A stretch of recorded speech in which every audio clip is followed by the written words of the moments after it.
Good morning, good afternoon, good evening, depending on where you're joining us from. Welcome, and thank you for joining us today.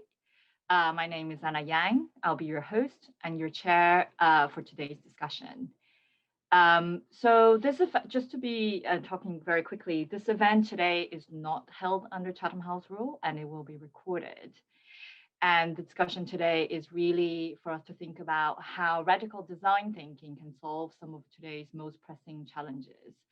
So we will be hearing from a fantastic lineup of speakers, including Dr. Wendy Schultz, Professor Rachel Armstrong, Bian King, and my colleague Rose Abdulazadeh. I'm sorry, Rose. I do that every time. Before we do that, I would like to ask you to participate in a poll. And so you'll see that on your screen. And the question is, would you prefer to live now or in 100 years' time? And then while you vote, I will take 5 minutes to talk about why we're talking about futures today. So it's been more than a year since the UK government announced the lockdown in March 2020. And for many of us, we're still grappling with this crisis and how this is affecting us and us as a society. And I think the crisis also has unveiled some of the deep failures of our current system. It made us think and reflect about our living environment, our work environment, our health system, and some of the deeper structural issues that are affecting our society. It made us realize that these are no longer fit for purpose for the world that we want to live in. So Chatham House and London Design Biennale team up and created a unique initiative to bring together policy and design community.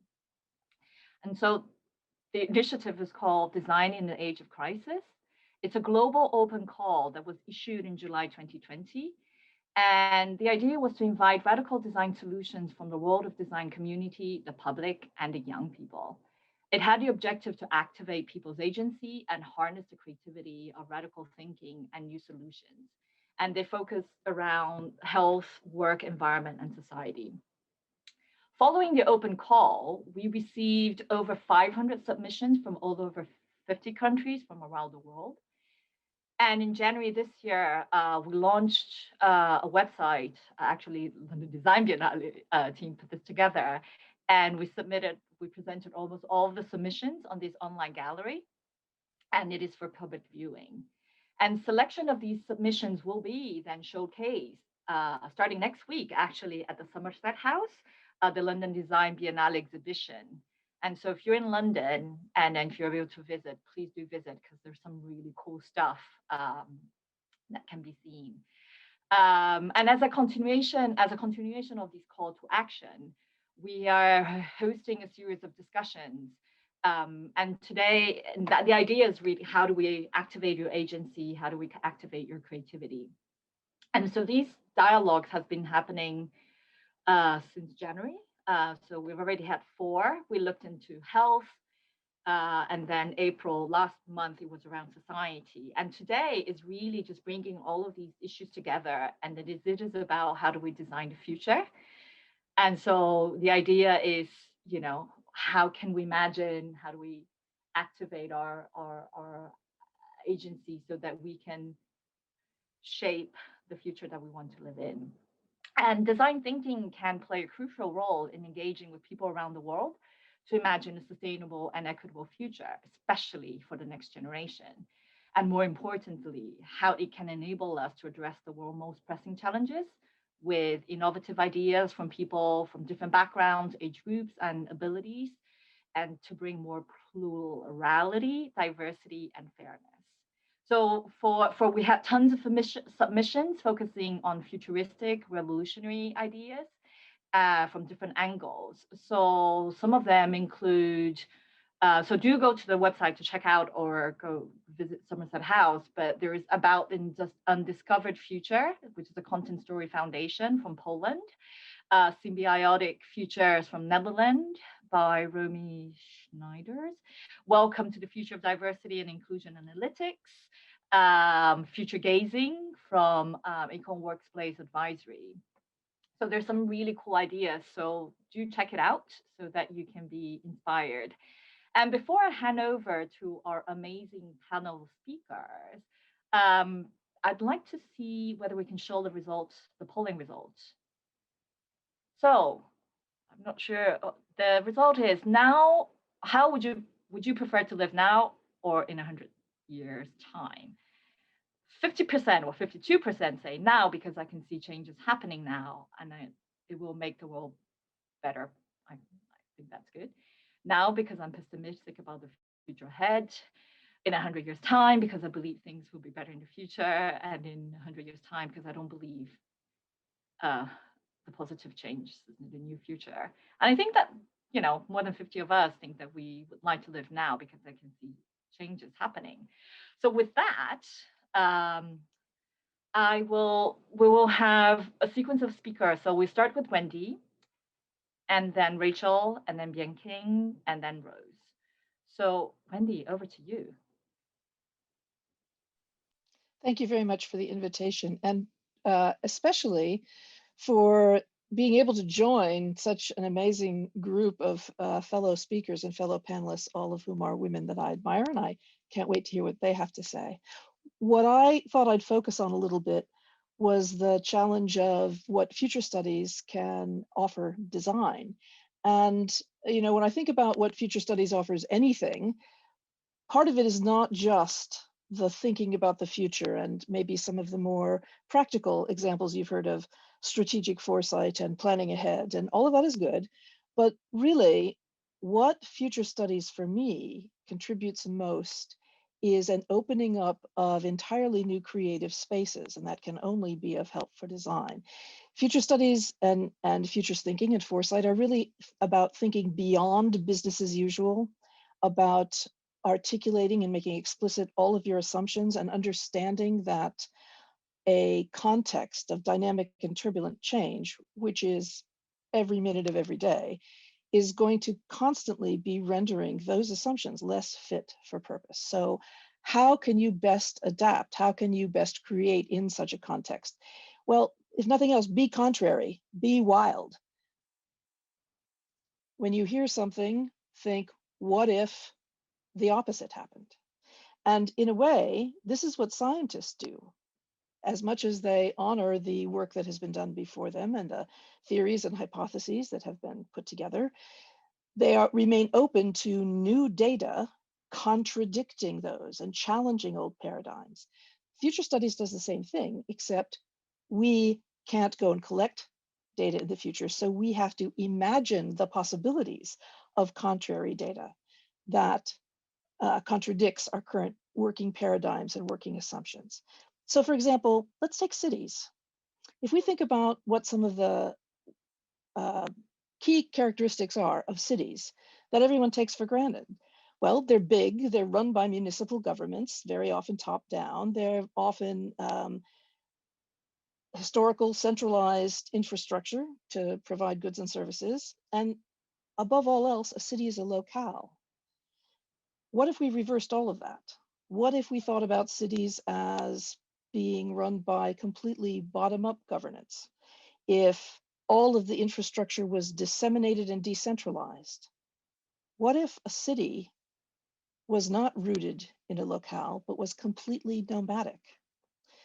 I was at a conference with some futures thinkers at one point, and we were working through some exercises, and someone brought that up, and everyone went, well, that's like against the very concept of what a city is. Bringing people together, it's a community. But every year on the playa, Burning Man builds an entire town. That is run very much along those assumptions.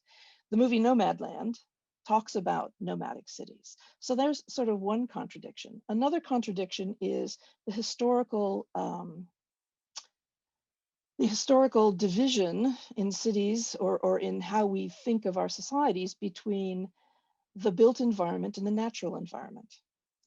And one of the interesting questions that future studies always raises is the what's next question. What are the new and emerging innovations and ways of looking at the world, paradigms that allow us to recreate our reality day by day in entirely new and different ways?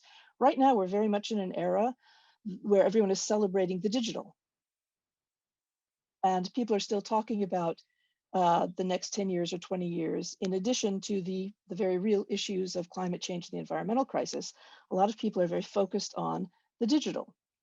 AI, embedded microprocessors, human cyborgs, all of that.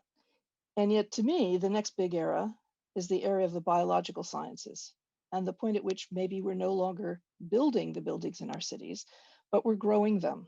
It's one of the reasons I'm so delighted that Rachel Armstrong is here. I'm sure she'll have more to say about that. But this notion of reversing assumptions and being open to different paradigms, different assumptions, opening up the your way of thinking so that it has all of the dimensions of a good futures study, which is it's systemic, it's critical, it's pan-cultural, it's post-disciplinary, and it's really opening up spaces for everyone to participate in a creative conversation. So I'm going to pause there because, quite frankly, I have no sense of how much time I have left. So let me stop and do a time check. You can carry, I think what we can do is this is very good setting the scene, Wendy, and we'll come back to you with more questions. We should hand over to Rachel. Okay. Well, thank you. And, you know, one thing that really struck with me is be contrary and be wild. How are we open to different assumptions? Rachel, over to you. Thank you, Wendy. Thank you. I think one of the things that maybe all of us noticed as the pandemic raged outside our doors was when people went quiet, we started to hear the voice of nature. And my project's established a new relationship with nature. The aim is to kind of renegotiate the terms of our co-inhabitation along with the more than human, the nature creatures on the planet, and the nature fabrics like our soils and our water, things that we really have taken for granted, things that we have thought of as being standing reserves. So each of my projects really establishes a design-led approach for bringing together nature, technology, and society so we can have a good conversation together. And each of them proposes a particular platform or interface where we can actively renegotiate our relationship with nature and establish new ways forwards to actually generate the foundations for new possible worlds. So I just want to show some images from these projects because they're just snapshots into these alternative possible worlds. So this first one is Future Venice. This is a design-led project that sought to address rising waters by growing an artificial reef around it using a novel technology, a smart chemical droplet system. And the next one is further detail of this, which is really working at the shoreline where the marine life generates stronger, more environmentally responsive shoreline fabrics of working with these chemical agents. The next one is a project called Zanzara Island, which is really about creating an artificial island for actually genetically modified mosquitoes in the Venetian archipelago, using the plastics that have gone into the lagoon, which have been thrown there really by the tourists and day trippers, and using algae, another kind of not as necessarily a plague, but a kind of algae biofilms and growths that can actually bind to some of the plastics, and it's just a new way of creating an island. The next project is the Living Architecture project, where really we're trying to design with metabolism, the very fabric of life, what we might call the economy of nature. So nature doesn't necessarily speak with a voice like we do, but it does have an ability to work with chemistry. And it uses chemistry in ways that is really creative. So it can create energy for life, but it also creates physical transformation. So the Living Architecture project is really like a proto-computer that instead of being dry and electronic, it's actually wet and electronic. And so this is a way of powering our households, using our waste, creating a circular economy by literally programming what we want to claim back from our waste. The next project is the interface for this, called Alice. So yes, it gives us a view down the rabbit hole, as it were. But what we're doing here is communicating live with electrons, which are produced by microbes as they metabolize. So this is their poop. They don't want this stuff. We love it. So we can read that. And here you see a simple interface created by Julie Freeman, a data artist, also TED Fellow. And here we're really trying to create a language with microbes. And as we respond to these microbes, we actually created an online facility, a bit cybernetic, as it were. And we can feed the microbes from the biofilm that are talking to us, as it were, by warming them gently with LEDs or giving them some more waste product. So that's the Alice project, and it's going to take a whole range of different manifestations: artificial, augmented reality, virtual reality. So essentially we're really connecting microbes to the digital platform, because quite frankly, when you see a microbe in its community in the real world, it's very unrelatable. It's the sludge down your kitchen sink. It's the scum on the pond. We've got really negative words for microbes. So we're trying to do a bit of PR on their behalf, particularly also as they got a hammering from the pandemic. And it's probably worth noting right now that less than 1% of all microbes are pathogenic. The 99% of us of microbes are actually us too. They help make the world. So good PR for microbes here. And then in this next one, actually, we're talking about microbes as the only inhabitants of a space. So this is 999 years, that's the longest lease we can get in London, 13 square meters, that's the smallest amount of purchasable space we can get. The future belongs to ghosts. That is a reference to Cecile B. Evans, who was the artist working with us on this project, and her artwork there features is these digital ghosts. They are the, let's call it the transient archaeology of human inhabitation. And so what we have here on the left is this set of stomachs which contain microbes, and they get fed with some baby powder up the top, microbial baby powder, and then they get pooped down the bottom. At the back you'll see a little black box there, and in the process they create all this poop, which is electrons, which powers screens, and so we can start to see the inner life of these systems, and so we don't really need humans there. So this is, I would call, the first post-human apartment, only inhabited by more than humans, but it asks questions about, past, present and future. As part of the Whitechapel Gallery's Is This Tomorrow exhibition. The next one is a project which really starts to scale some of these processes. So looking for a new infrastructure, an infrastructure that talks to nature through the actions of microbes, which are both our ancestors and also the world makers. They turn the biogeochemical cycles of the planet. So instead of having fossil fuels burning in our homes, in this project, we were looking at microbes forming like technologized soils where our waste goes into it, we take nutrients out of it, and everybody's happy in a kind of an urban circular economy.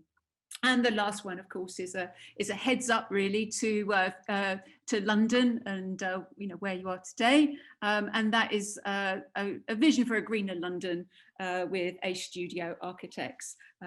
So that was called Future London, obviously. But within each of these perspectives, design plays an integrating role. It works across multiple, often divergent disciplines. So, for me, Chatham House plus design is a dream come true, because I think it's a real opportunity to develop your vision, trajectory, and interface is really important. An interface can be really tiny, but that's where you can start to get purchase in the world. And you can bring to an interface various skills, perspectives, and goals. And of course, this isn't uncomplicated, but design helps us to stay with the trouble of a world whose terms we need to urgently and actively renegotiate so that we may establish a new livability and strategy for survival. So none of these projects aim to be complete solutions, right? None of them are finished objects or even beautiful makeovers for our problems, but they're complex in their ambition. They aim to re-empower, reconnect, and enchant people about the possibilities of a living world.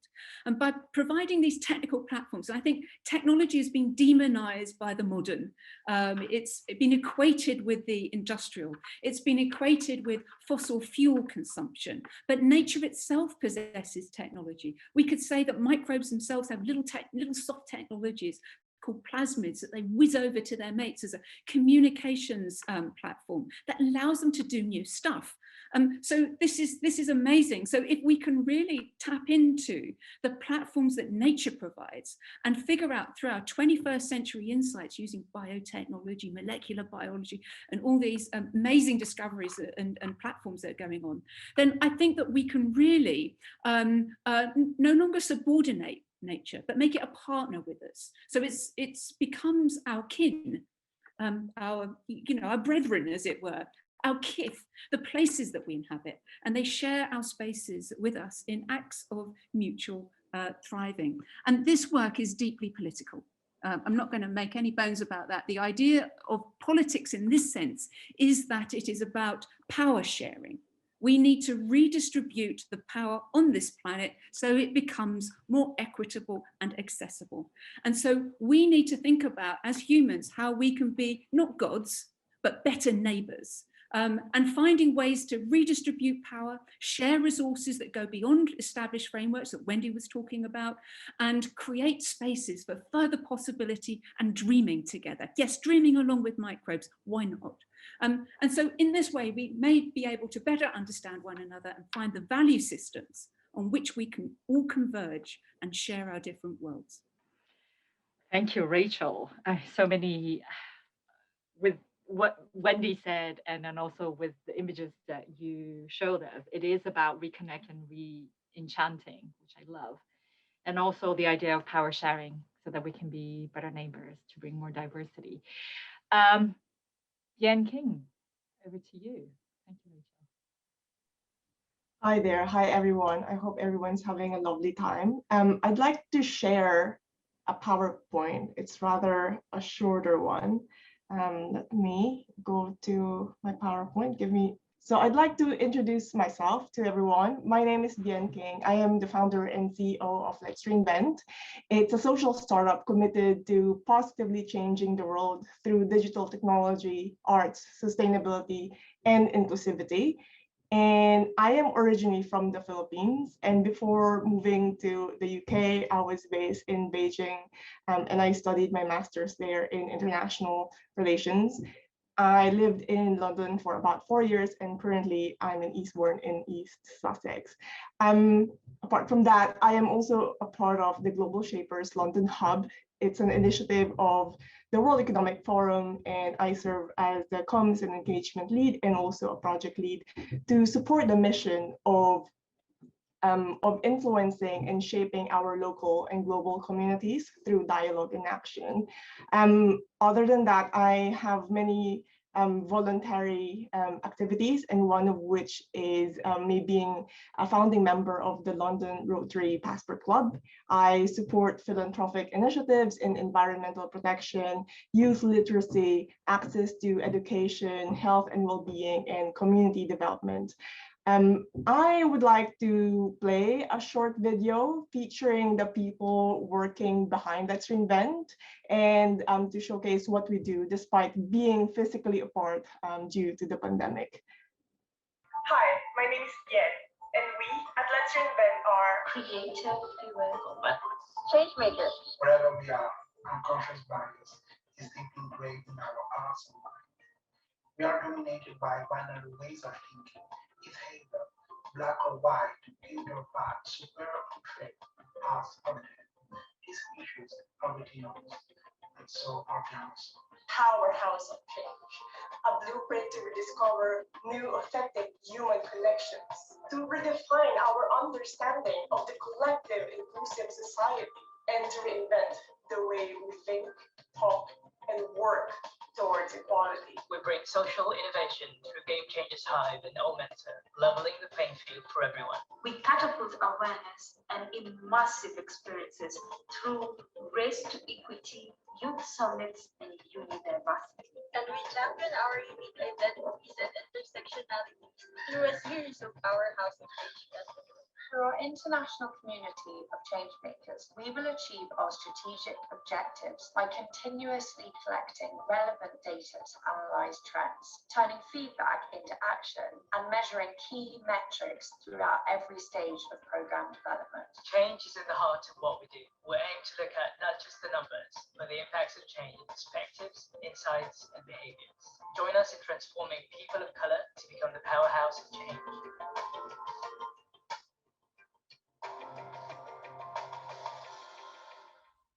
Well, the next one, we have another project which we recently launched.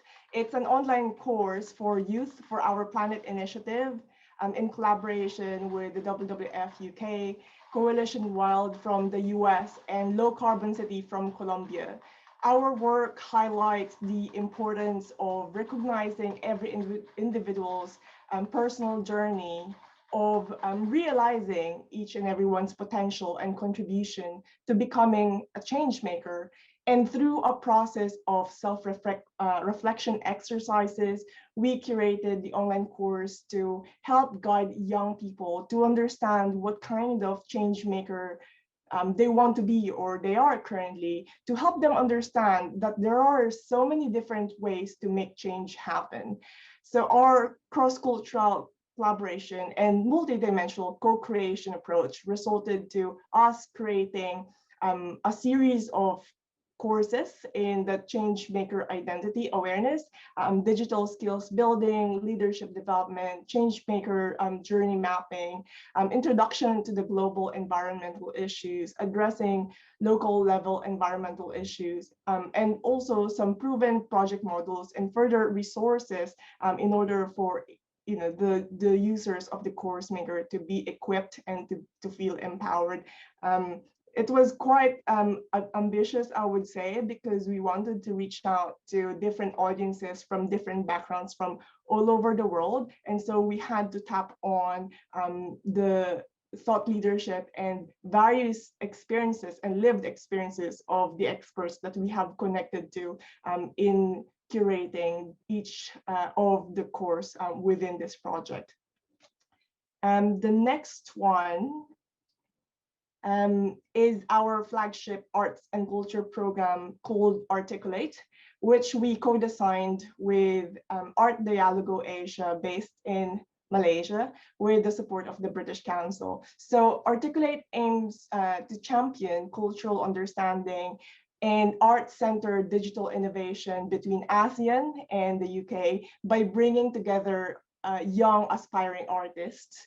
And our program participants were given access to high quality digital series of art master classes, cultural dialogue, and a 3-month-long cross-cultural collaboration, which equipped them to boost their portfolios whilst weaving long-lasting connections and friendships. The highlight of the Articulate program is the digital art exhibition, which we will be holding this coming Sunday on the 30th of May, and the publication of an ebook with various artworks created by the participating young artists, collectively showing their enhanced artistic skills, technological know-hows, and collaborative synergy and transformative cultural understanding between Southeast Asian and British arts and culture. So I guess in conclusion, design is embedded in the way we interact with one another, and there are myriads of ways to change and basically to change the game and to continuously evolve for the better. We recognize that we are living in the age of impact, where digital technology enables us to raise awareness exponentially, heighten the intentional participation meaningfully among young people across the globe, and most importantly, empower these young people to have the courage to break the cycle of inequality or inactivity and reinvent the wheel for a better, brighter, and sustainable future. So that's my presentation today, and I look forward to answering any questions and also participating in the panel afterwards. Okay. Thank you, Yanqing. Stop sharing. Thank you. Last but not least, my colleague Rose, who's bringing me some of the coolest ideas about next generation here at Chatham House. Thanks, Anna, and thanks for inviting me to be part of this great discussion. I wanted to reflect a little bit just briefly on the role of an organisation like Chatham House when we're talking about a question like redesigning the future.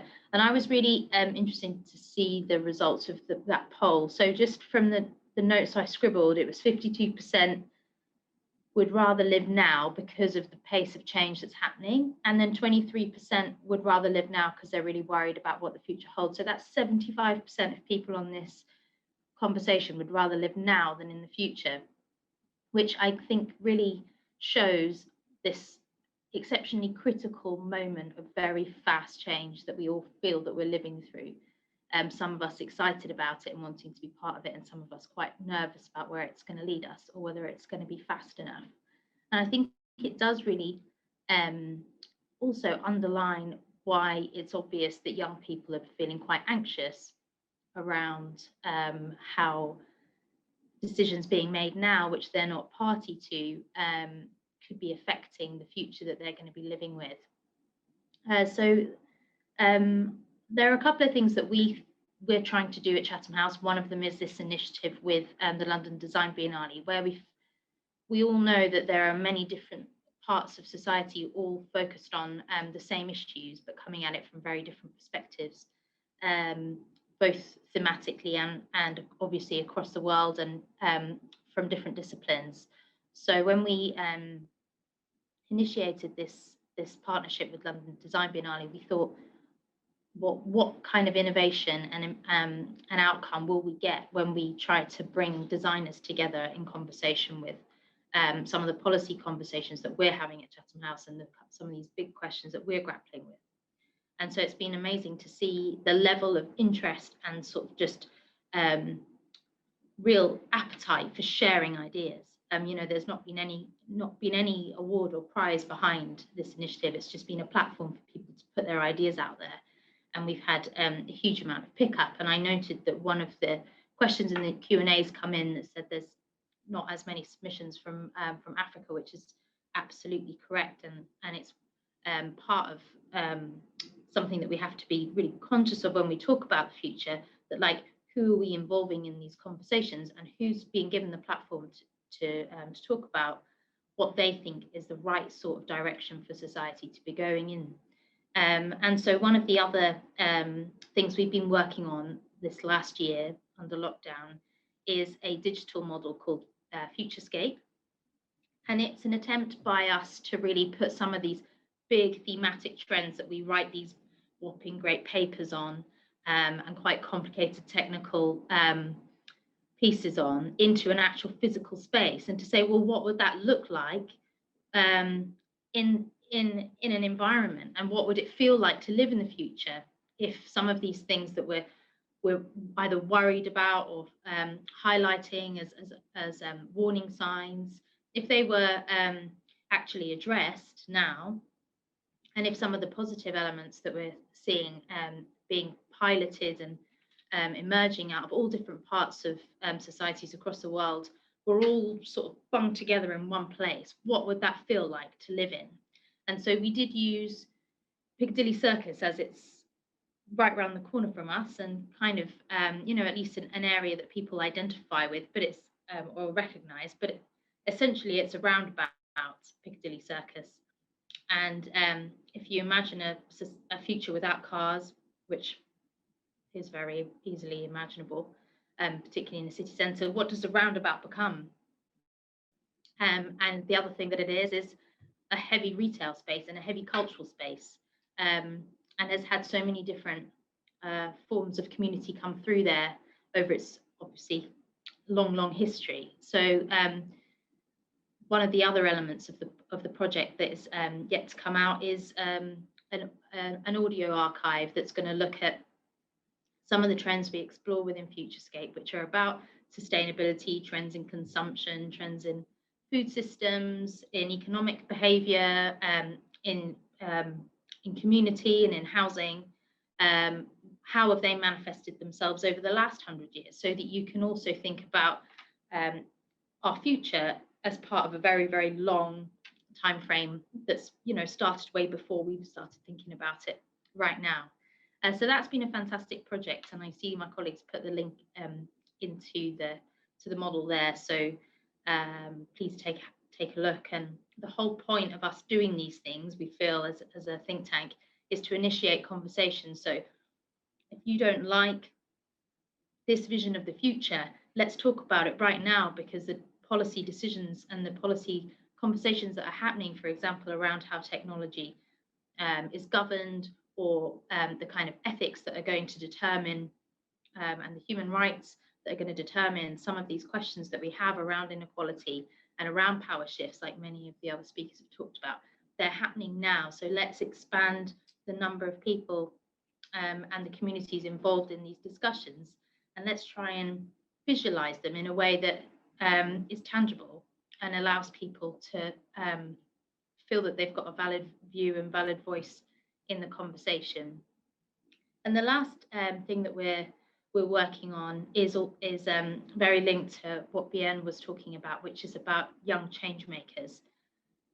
We've got two initiatives. One is focused on connecting young people between the ages of 18 and 30 across Africa and Europe. And the aim there is because these continents, the future of these continents, are inevitably going to be far more intertwined than they are at the moment. And so we're trying to build connections between young people that are interested in thinking globally about understanding each other's perspectives and lives at this current time, as their futures are so heavily intertwined. And the other is a very new partnership with the National Saturday Club, which will look at getting young people across the UK at a much younger age, from 13 upwards, really thinking that they have a say and a voice in these massive, big global issues that we talk about, in these great big trends of technology, climate change, biodiversity, inequality.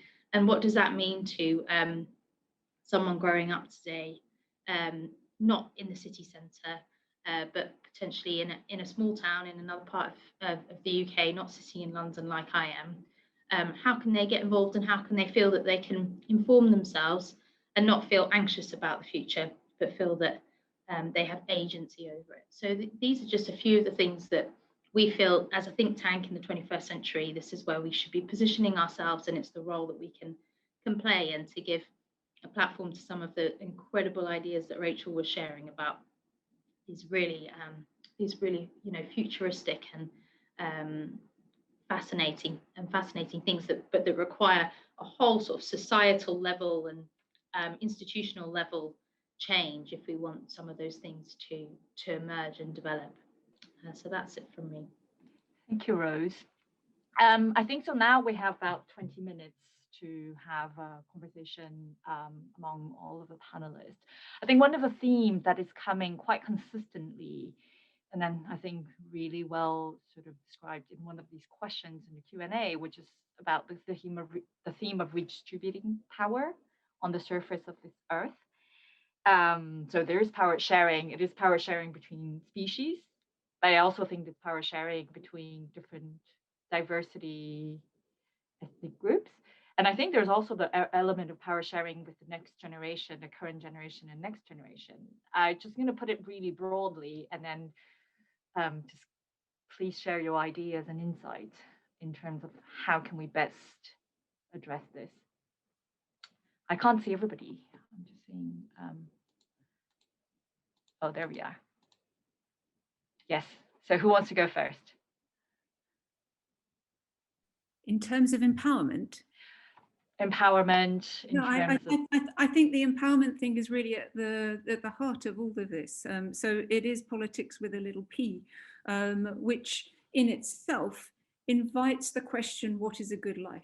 Because if you go back to the Greek ethos, which is my Western perspective on this, and other people will have different perspectives, the way I understand what it is that I need in order to bring about a kind of fairer, kinder, more attentive way of relating to the world, is to kind of understand where my thinking has come from. So if I go back to the Greek household as the classical household that shaped our thinking about modern societies in the West, that the idea was that Zoe was the bare life that was supported by the activities in the household. And with Zoe met, then usually the man could go out into the polis, which is where political comes from, and then participate in the good life where culture was possible, aesthetics was possible, politics was possible, and this kind of idea of a socialized, sophisticated engagement. So that's the political. So why am I saying that that kind of power sharing is actually at the heart of this? Well, I think that split between what we do in the city and what we do in the home, something that Agamben tries to address, is actually at the heart of the inequalities in the West, that there's unpaid labor going on in the home, unvalued because it's not in the marketplace, and that only a certain privileged few get access to this thing called politics, which enables influence. But the life that's lived in that is the good life. And so it asks us the question, in the 21st century, what is that good life that we all have purchase on, and how can we make that possible for others? So I think there's some fundamental questions about politics, because it's obviously a human affair, because we defined that as being the heart of our civilization. So then how do we start to distribute that? We have people like Maria Puig de la Bellacasa and Joan Trento talking about the politics of care. Now, this isn't just some great big maternal soft outpouring of unconditional love. It's actually quite stratified. So it goes like this. It goes the work of care, that you can look after something without feeling an attachment to it, because it's your job, it's your family, it's something to do with your community. It may be inconvenient, but you're doing the work of care. Second part is the affective, making an emotional bond with something because actually it matters to you in a very emotional way. And the third part is the political aspect, which is, why do I care about this? And so the idea of politics, I think, in an ecological era needs to be radically decentered because of the huge, gross, blind inequalities that we are perpetuating by not critically evaluating how we actually go about our lives from the household out into the city. And so that, for me, is where I think that change can be activated. And I think from the household, which is a very unconventional place to position power, because historically in the West, it hasn't been a center of power. But from the household, I think that we can decenter politics, as it were, and start through our own networks to start to redistribute that. Thank you, Rachel. Wendy? That was a fantastic answer. What I'd like to do is hone in on just a few projects that I actually know about. And so when I think about this in terms of, if I had to give people sort of 3 bits of advice, one is look around more, pay attention more, and ask yourself, and this is sort of once you go outside the household and go into your community, what are people doing? And there are some great projects that are basically collecting great projects, one of which is something called the Seeds of a Good Anthropocene, and is a database of very localized projects where people are attempting to think through new relationships with human processes, human creativity, human constructivity and consumption, and the natural environment, especially the localized understanding of the natural environment. And that has in turn been spun off into a wonderful series of workshops that are envisioning new futures, of which one of the first was a visioning project down in South Africa that chose different examples of the projects in the Good Anthropocene database and basically asked the question, what if this wasn't just a little pilot project? What if it was 15 years from now and this project had been disseminated and matured and it's the way we did things and everyone takes it for granted and it's the new way the world works? Take 2 or 3 of those and say, these changes have happened. What other changes would cascade out of that? What other positive things would we see? So starting from a point of actions that people are actually taking in their local communities to explore new visions of better relationships. So look around, what's around you? What great things are people doing nearby? Next, listen more. And I'm particularly saying that as someone who is well aware of the massive layers of privilege that I happen to inhabit. So be quiet, listen more. And that applies not only to listen more to the people around me, but listen more to the nature around me and hear what it is saying. And again, there's some interesting projects there. A colleague with whom I work got funding to create for a year something called the Moral Imaginations Project that was looking at different narratives from different cultures all over the world and how those different cultures were creating narratives to approach some of these difficult questions that we're wrestling with. And even though the funding has ended, that has now kind of turned into an offshoot that is affectionately being referred to as the Narrative Avengers. But again, the idea is stories, myths, narratives from all over the world that are attempting to sense make where we are now and where we could be in the future. And the last one is striking to the sort of what if. So look around, listen more, ask what if, and look for other people who are asking what if. So this idea that is actually being supported globally by the UN of making every single first person on the planet a futurist, essentially, by spreading futures literacy. And that is embodied in a more pointed way, encouraging young people who are futures thinkers, foresightful, who are designers, who are creators in a wide variety of ways, so recognizing them and supporting them with the Next Generation Foresight Awards that the School of International Futures supports. And if you want to get some amazing ideas from young people, just look at all the past alums of the School of International Futures Next Gen Foresight Practitioners Awards. Amazing work being done there. So look, listen, ask what if. Thank you, Wendy. Bien or Rose, did you want to come in on the power sharing? Yeah, sure. Actually, there's a lot of amazing responses already that was shared by Wendy and Rachel. If I may add, like from the youth perspective, I would say that at this age, there's a tremendous breakthrough already, and it's still happening in action right now.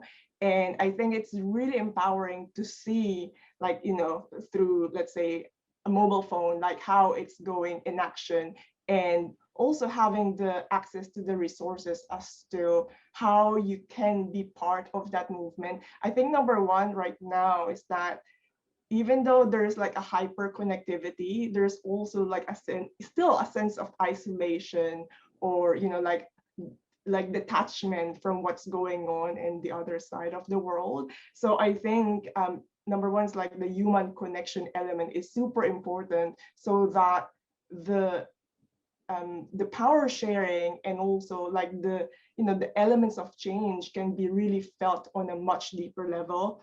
The second one is that I really believe in creating opportunities. Like there's no scarcity of opportunities. However, when we talk about opportunities, there's still some limitations in reaching out to, you know, like different areas. Let's say, for example, those who do not have like immediate or strong internet access, right? So like having the lack of, or the lack of access to internet, to tech devices is still a big challenge in affecting change,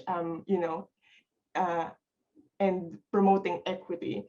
And secondly, I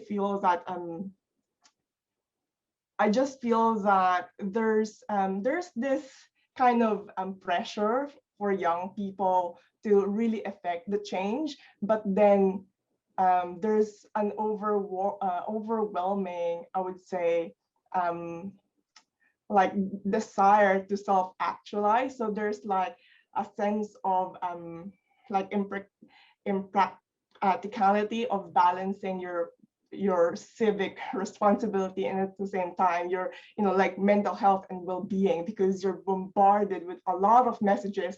You end up like not knowing what's the immediate action to do. So I think there's a need to kind of curate more like the way we engage with people, so we don't overwhelm them, because the overwhelming feeling kind of becomes a backlash to when engaging with young people.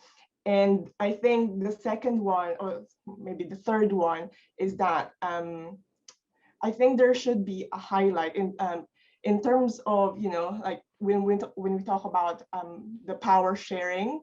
I think for me, I just realized, like maybe after 5 or 10 years of exploring like different industries, that if you want to become the change, you have to be in the game to change the game.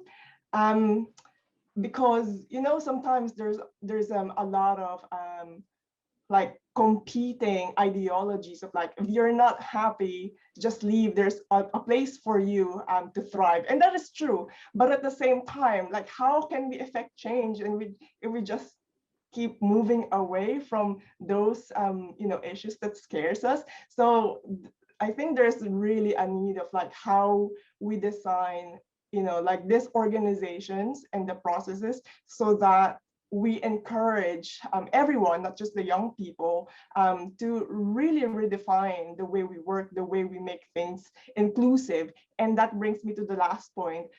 In order to do that, I think we really have to make sure that we take very conscious consideration as to how the leadership, like across the world, takes an active action in making sure that it's an equitable, inclusive world. I think nowadays, if you observe, like every organization would have D&I, like metrics, but I think the greatest challenge is on the leadership level, and maybe the young people will want to to break into the glass ceiling and try to redefine it. But I guess that would be another conversation, really, as to like how we shift, or how we really take power sharing interaction by exploring like how do we change the face and the dynamics of the leadership in every organization and in the governments across the world. Thank you, Bien. Rose, did you want to come in? I don't think I can add much more than what's been said on the power sharing. I think from the perspective of a think tank like Chatham House's, absolutely, it's to do with the design of policies, but it's to do with the global system and the levels of change that we're seeing there. And this huge period of flux that we're in, at the same time as having all of these quite urgent issues to deal with, and the obvious lack of any one country or group of people really feeling that they are taking control of the situation. So it's working on those three levels. It's working on the practical, technical solutions. It's working on how many people can be included in conversations, and how to make things, how to make conversations about those policies inclusive and at the same time as effective. And we haven't really figured that out yet, both on the national level and then on the global level. We actually have not plugged Chatham House work, but we have just produced a paper called the Inclusive Governance Initiative, which looks at multi-stakeholder conversations and whether they are really effective or not, and proposes some solutions as to how you can have inclusive conversations around these massive global themes in a way that is more effective. And the leadership element of it, as Bien highlighted, I think I would really underscore as well. Thank you, Rose. I mean, now we sort of have 4 more minutes towards the end of this session. I could go on to that, but one of the questions that I want to ask to all the panelists, and then just like so that you can sort of share some of your parting thoughts, is looking ahead, looking into the future. What worries you, and then what inspires you? Who wants to go first? 1 minute each one. I can go first. Please, Rachel.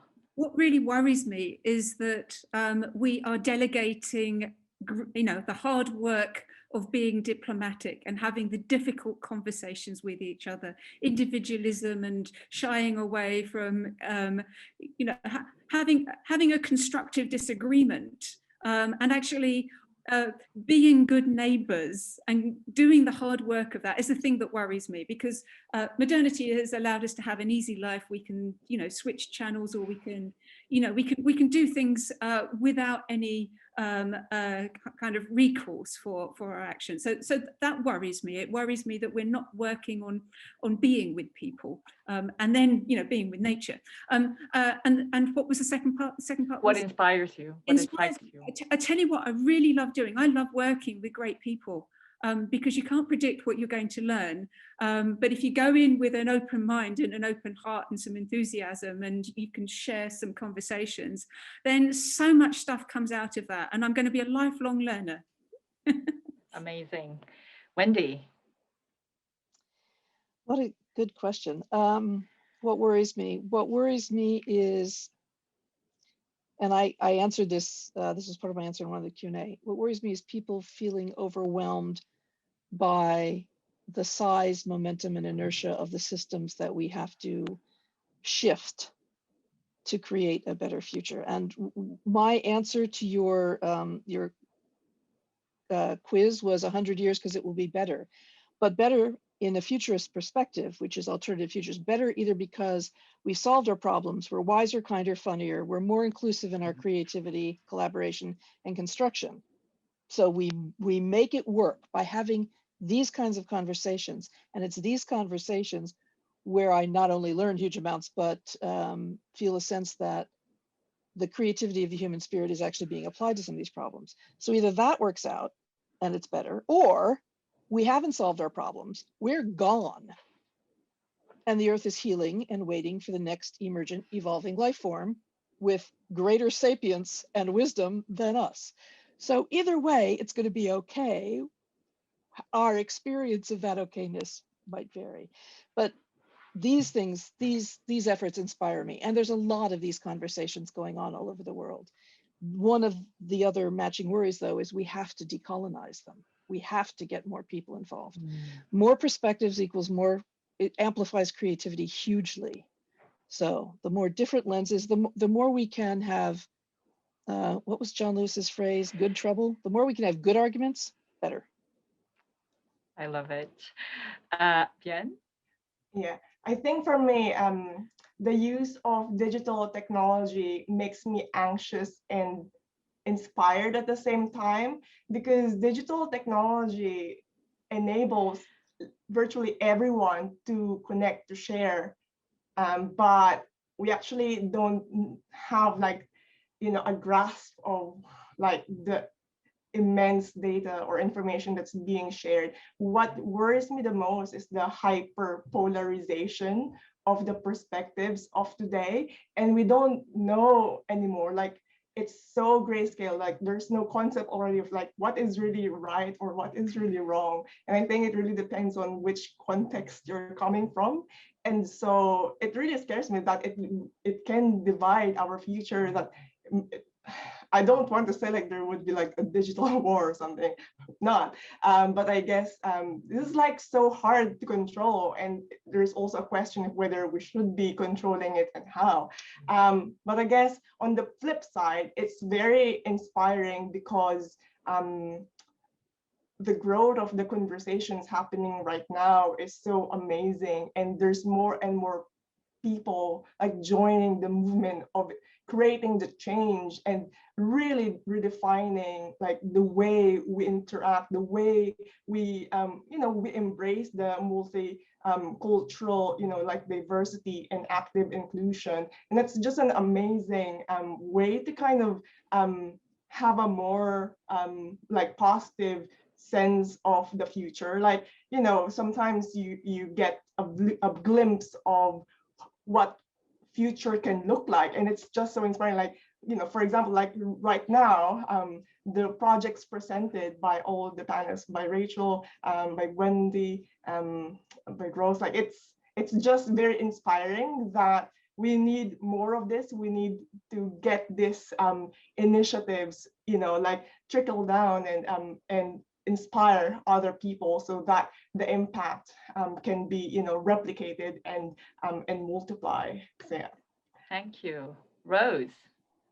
Very quick from me. I think very similar to what the other speakers have said, the thing that inspires me the most is humans' ability for imagination, and then to build on that imagination and create new things that nobody could ever have imagined or foreseen happening. And the thing that worries me is, just about how quickly we need to sort of get our act together to be doing that stuff. But it's all possible. Thank you. So thank you all. And this is such an inspiring discussion today. So just a couple of last minute announcements before I forget, not last minute. So do check out the online gallery on the London Design Biennale website. And if you can visit the exhibition at Somerset House starting next week, please do. Also, do check out the Futurescape initiative. It's a pretty cool thing. And one final thing is on May the 24th, which is this Thursday, do come back to Chatham House website. We will be launching a new initiative that will be working on intersection of future and sustainability. And this will enable us to continue this journey to activate people's agency, to create more space for power sharing, for diversity, and for plurality. I always find that difficult. And so that together we can co-create a better and a fairer future for everyone today and tomorrow. So thank you all for joining us today.